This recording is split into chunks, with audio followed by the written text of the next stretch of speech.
भवन जहां राष्ट्रपति द्रौपदी मुर्मू अंतर्राष्ट्रीय दिव्यांगजन दिवस के अवसर पर कर रही हैं संबोधित।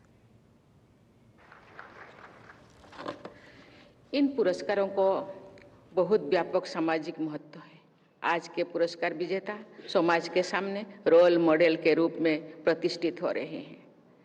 इनका अनुकरण करके अन्य व्यक्ति और संस्थान दिव्यांगजनों के सशक्तिकरण की दिशा में आगे बढ़ सकते हैं।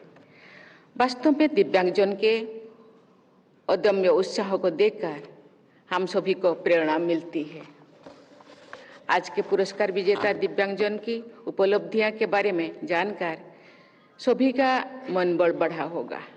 मैं अपने इस विश्वास को दोहराती हूं कि जीवन के प्रति दिव्यांगजनों के सकारात्मक दृष्टिकोण से मेरा मनोबल बढ़ता है, समाज का मनोबल भी बढ़ता है।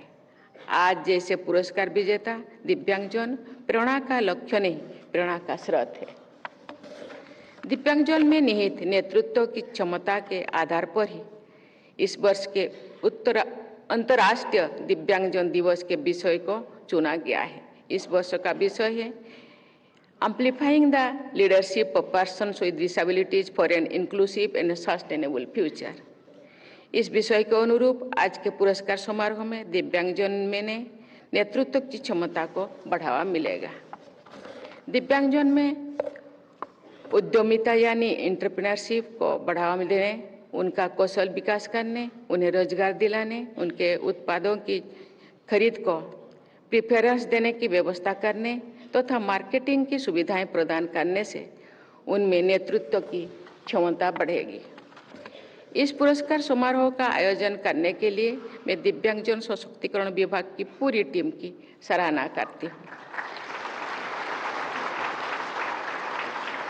मुझे विश्वास है कि सामाजिक न्याय और अधिकारिता मंत्री डॉक्टर वीरेंद्र कुमार जी के कुशल नेतृत्व में इस टीम के सदस्य दिव्यांगजन की सशक्तिकरण के प्रयासों को नित नई ऊर्जा के साथ आगे बढ़ते रहेंगे। मैं पुरस्कार विजेताओं को चयन करने के लिए मंत्री जी सहित जूरी के सभी सदस्यों की सराहना करती हूँ।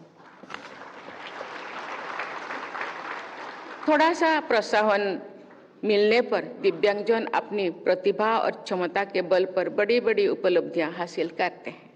वर्ष 2012 के पैरालंपिक्स में भारत ने केवल 1 पदक प्राप्त किया था। पिछले दशक में जागरूकता और सहायता बढ़ाने के प्रयास का स्पष्ट परिणाम ये दिखाया गया है कि वर्ष 2024 में पैरालंपिक्स में हमारे खिलाड़ियों ने 29 पदक जीते हैं।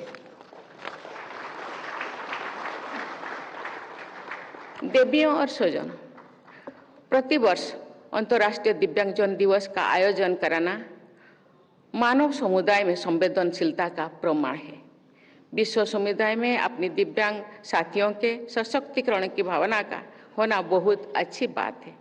इस भावना के साथ सभी दिव्यांगजन को सहजता और बराबरी का अनुभव करना पूरा मानवता का कर्तव्य है। दिव्यांगजन को हर तरह से बाधा मुक्त वातावरण सुलभ कराना समाज की प्राथमिकता होनी चाहिए।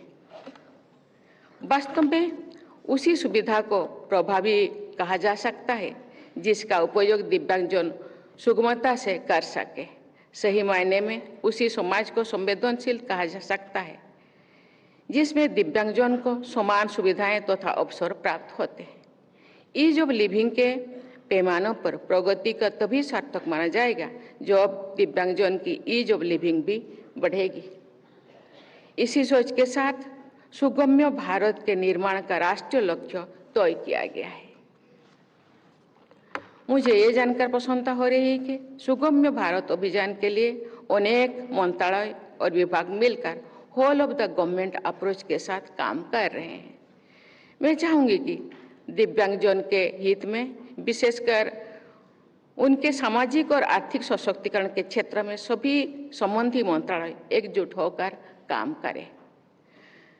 ग्रामीण क्षेत्र और दूर दराज के इलाकों में रहने वाले दिव्यांगजन के कल्याण और विकास के लिए विशेष प्रयास करने की आवश्यकता है। पहले केवल 3 प्रकार के दिव्यांगजनों की कानूनी मान्यता दी जाती। वर्ष 2016 में नई अधिनियम द्वारा 21 प्रकार की दिव्यांगजनों का मान्यता दी गई है। इस विस्तार के द्वारा नौकरियों और शिक्षण संस्थानों में आरक्षण का लाभ उन दिव्यांगजनों तक भी पहुंच रहा है जो पहले इससे वंचित थे। ये दिव्यांगजन के कल्याण और विकास के लिए बहुत बड़ा परिवर्तन सिद्ध हुआ है। देवियों और स्वजनों, दिव्यांग होना किसी तरह की कमी नहीं है। ये एक विशेष अवस्था है, एक स्पेशल कंडीशन है। इस विशेष अवस्था के अनुसार विशेष सुविधाएं, उपकरण, ट्रेनिंग और काउंसलिंग उपलब्ध कराने को सरकार द्वारा प्राथमिकता दी जा रही है। ये समाज की भी प्राथमिकता होनी चाहिए। हमारे दिव्यांगजन को सिंपैथी नहीं, एम्पैथी चाहिए। कृपा नहीं, संवेदनशीलता चाहिए। स्पेशल अटेंशन नहीं, नेचुरल अफेक्शन चाहिए। समाज का ये दायित्व है कि दिव्यांगजन को समाज के अन्य सदस्यों के साथ समानता, गरिमा और सम्मान का अनुभव हो। देवियों और स्वजनों, मुझे आप सबके साथ ये साझा करते हुए विशेष प्रसन्नता हो रही है कि इस वर्ष फरवरी में राष्ट्रपति भवन में पर्पल फेस्ट का आयोजन किया गया है। उस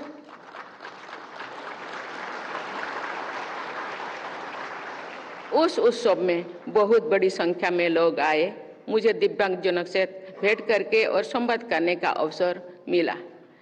दिव्यांगजन के साथ बिताया गया समय मुझे अमूल्य लगता है, क्योंकि उनसे मुझे बहुत कुछ जानने का मौका मिला।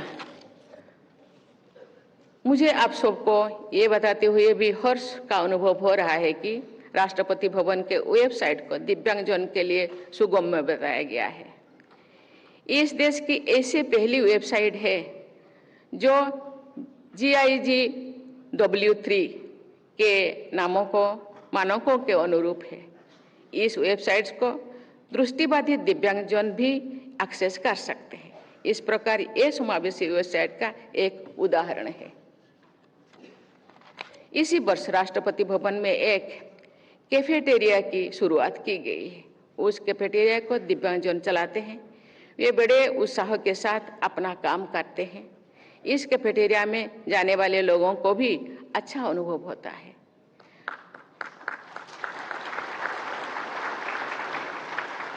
वहाँ काम करने वाले युवा दिव्यांगजन बहुत खुशी से रोज काम पर आते हैं। लोगों से मिलने और अपना काम करने से उनका आत्मविश्वास बढ़ा है और उनकी जीवन शैली बेहतर हुई है। ऐसे सशक्तिकरण से उनके माता पिता और परिवारजन भी खुशी महसूस करते हैं। काम करने का अवसर किसी भी व्यक्ति की तरह दिव्यांगजन में भी आत्मविश्वास और सार्थक जीवन जीने के भावना पैदा करता है। इस प्रकार रोजगार, उद्यम तथा आर्थिक सशक्तिकरण के जरिए दिव्यांगजन के जीवन को बेहतर बनाया जा सकता है। वर्ष 2047 तक भारत को विकसित राष्ट्र बनाने का हमारे राष्ट्रीय लक्ष्य है। इस लक्ष्य को प्राप्त करने में हमारे दिव्यांगजन बराबरी के भागीदारी बने। इसी सोच के साथ सरकार और समाज को मिलकर काम करना है। इसी अनुरोध के साथ मैं अपनी वाणी को विराम देती हूँ। आपको बहुत बहुत धन्यवाद। जय हिंद, जय भारत।